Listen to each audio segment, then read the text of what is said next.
dear grade 7 science students? Are you scared? Well, I am a bit scared and at the same time, I feel tired after running so fast. Did you see the tiger behind me earlier? I guess he is hungry and he needs his food. Luckily, I escaped. But I feel exhausted and lost so much energy. Can you help me to gain more energy? If so, come with me as I tour you in the world of ecosystem, feed theory, food chain, food web, and energy transfer. So just sit, relax, and have fun while learning through this presentation. This is your teacher for today, Ma'am Sheila A. Guevara from Senator Claro M. Recto Memorial Integrated School. At the end of the lesson, the students are expected to 1. Define food chain.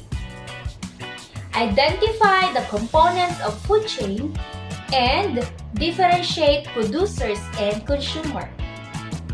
Describe how energy is transferred from one organism to another in the process of food chain.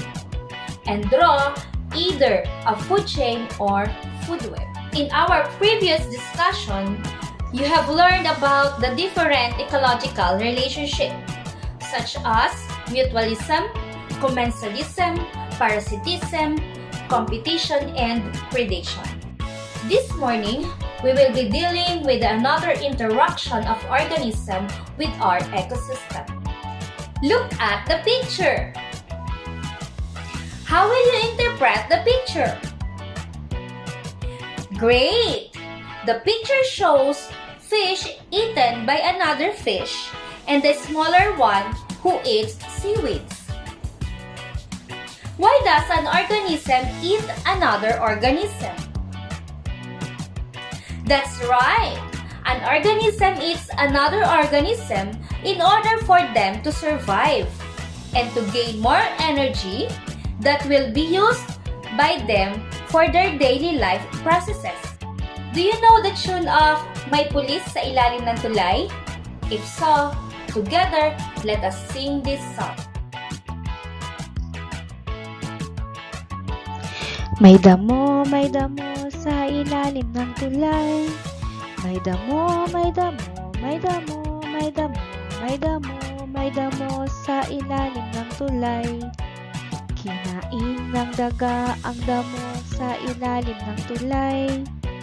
Kinain ng daga, kinain ng daga, kinain ng daga ang damo sa ilalim ng tulay. Kinain ng ahas ang daga na kumain ng damo sa ilalim ng tulay. Kinain ng ahas, kinain ng ahas, kinain ng ahas na kumain ng damo sa ilalim ng tulay. Kinain ng uwak ang ahas na kumain ng daga na kumain ng damo sa ilalim ng tulay.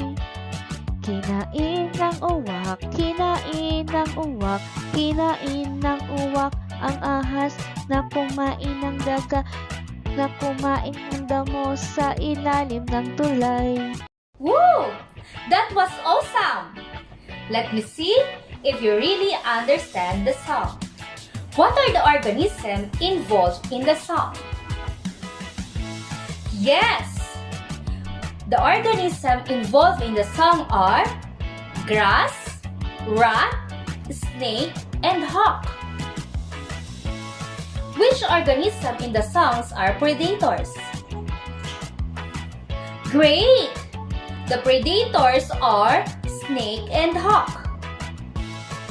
Which are the preys? Good!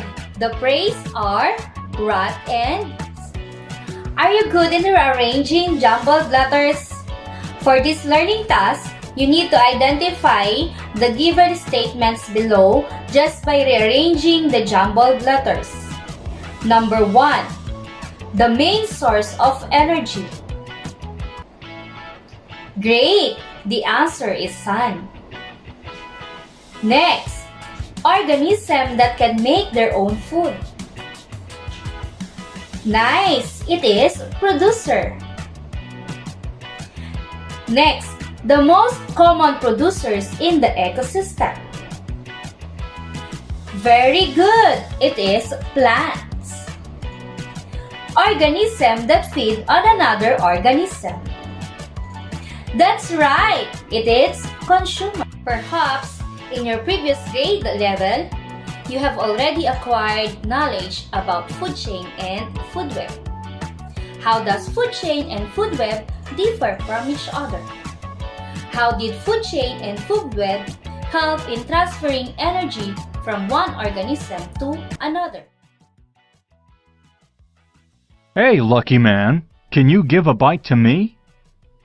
If I tell you something about pizza and food, would you give a piece? Okay, tell me, do you know where all food comes from? Wow, you are right. We humans get all our food from animals and plants. Let me tell you more about food.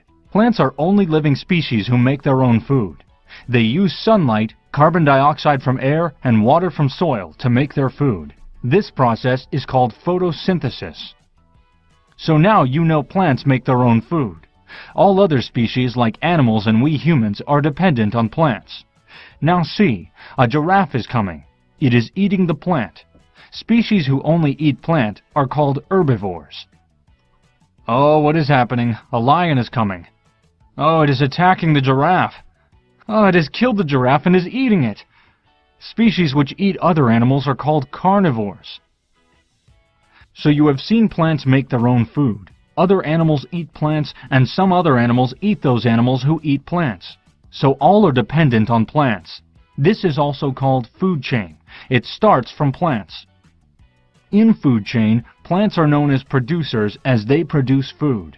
The species who eat plants are called primary consumers, and the species who eat species dependent on plants are called secondary consumers. Now, there is one more part of this food chain. These are fungi and bacteria in soil.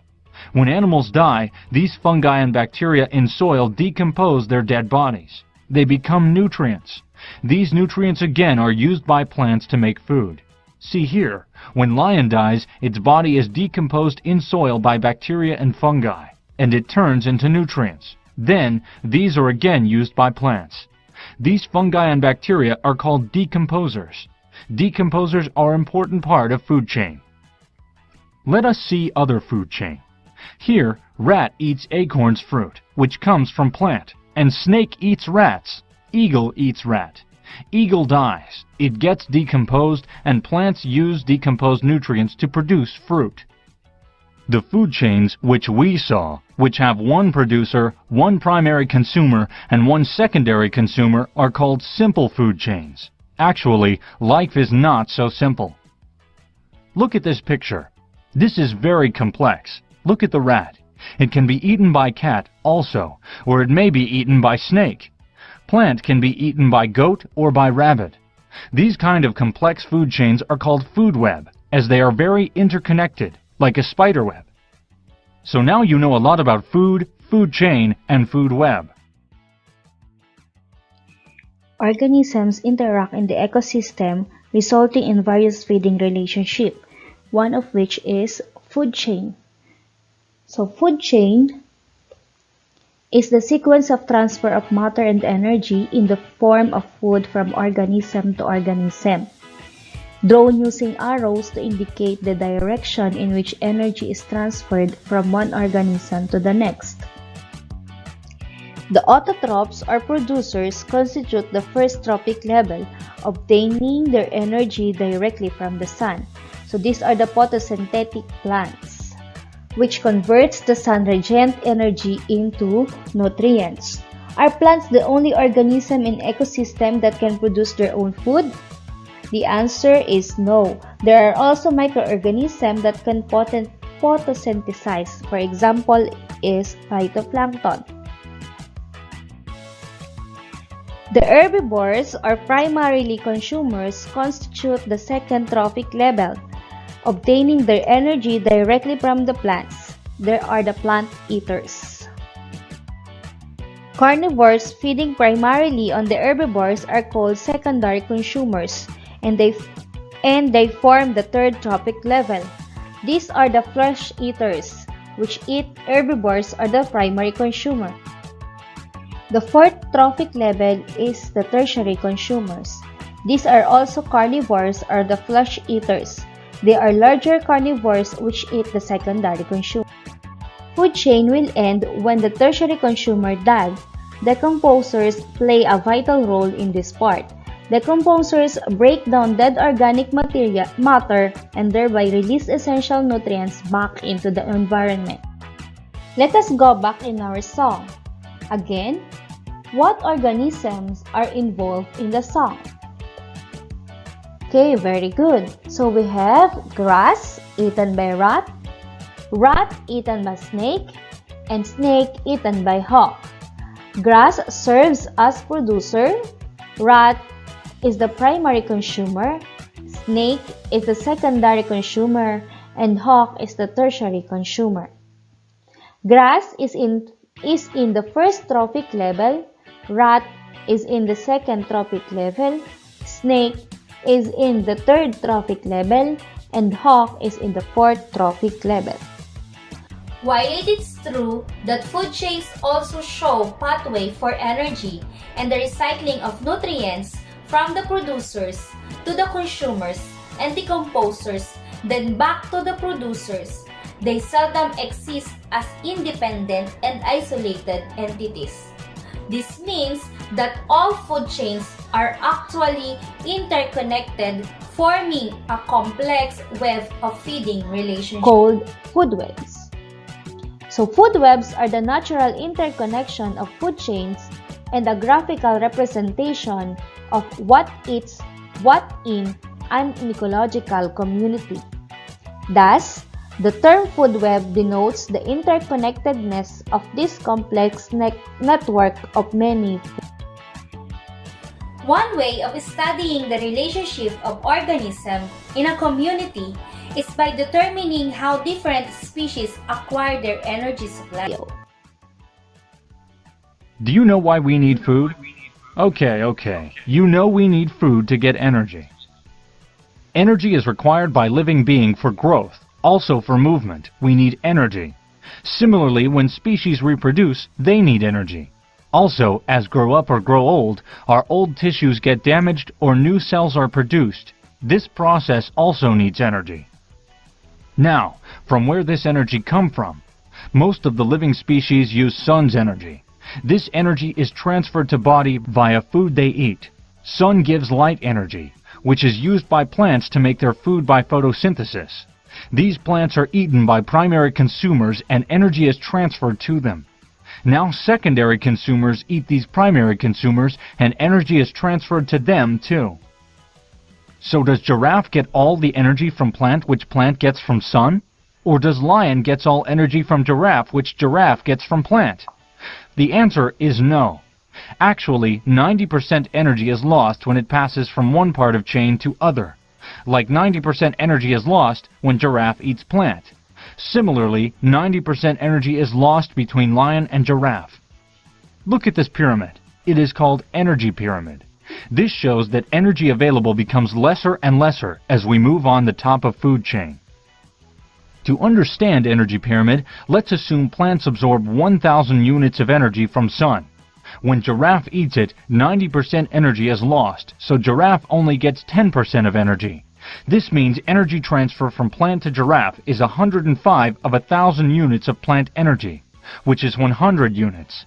Now when lion eats giraffe, 90% energy is again lost, and lion gets only 10 units of energy. So now you know more about food and energy. Can you give me one more bite? Please give me one more bite. You already have so much energy. I need more food to get more energy. Sorry, man. The video illustrates the energy flow pyramid and food pyramid in an ecosystem. The producers found at the base of the pyramid have the most energy available to them. The primary consumers have less. The secondary consumers have even less. and so on up to the top of the pyramid. At each level, energy is lost because each organism uses of the energy present in its food for carrying on its own life processes. This shows that no transfer of energy is 100% efficient. That is, there is always some loss as heat energy. Thus, the transfer of energy may be represented as a pyramid of energy. For the different learning tasks to be accomplished, listen to my instruction. Learning Task 2, the food chain. So look at the food chain below and answer the questions that followed. So this is the food chain, the illustration of a food chain. We have 5 questions to be answered. Learning Task 3. Use an arrow to complete the food web. So this is the food web. There are lists of food chain in the left. So these are the list of food chain that we will serve as guide in putting an arrow. So slug eaten by trash is already done for you. Then, answer these questions. We have 4 questions to be answered. Learning Task 4, the food web. Look at this food web. So this is the illustration of the food web. Analyze this illustration and answer the different questions. So we have 6 questions to be answered. Worksheet is already provided for you. All your answers must be written on it. Don't forget to write your name and section. For your performance task, Learning Task 5, you are asked to draw either a food chain or a food web. Use the rubric below as a guide in accomplishing your task. We have 3 criteria in the rubrics. Each criteria will be given 5 as the highest possible score and 3 as the lowest possible score. For the Learning Task 6, given the following organism: grasshopper, rice, plants, snake, and frog, answer the following 5 questions. 1. Form a food chain. 2. Identify the producer. 3. Identify the second-order consumer. 4. In what trophic level is the grasshopper? And 5. In what trophic level is the snake? I'll be giving you 2 minutes to finish.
Let me see if you answered each questions correctly.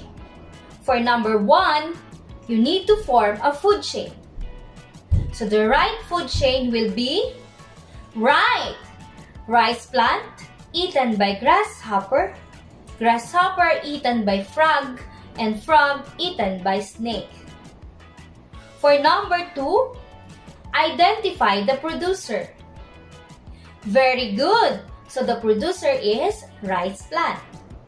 For number 3, identify the secondary consumer. So the secondary consumer is nice. It is frog. For number 4, in what trophic level is the grasshopper? Very good. In second trophic level.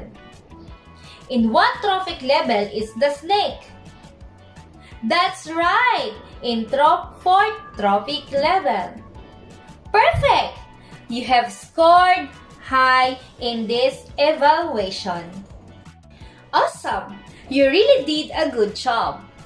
I can see that you learned a lot about food chain, food web, and energy transfer. Can I ask you a question? You know earlier that I ran so fast and I lost so much energy. Can you help me to gain more energy? What should I do? Wow! I feel so energized! Thank you very much, my grade 7 students, for helping me back my lost energy. Let me end this discussion by a quotation coming from Jesus Musing. Food chain in nature is its greatest irony. The death of one is a celebration for another. For your reflection, write your answer on your journal notebook. Complete the statement, I understand that, and I realize that.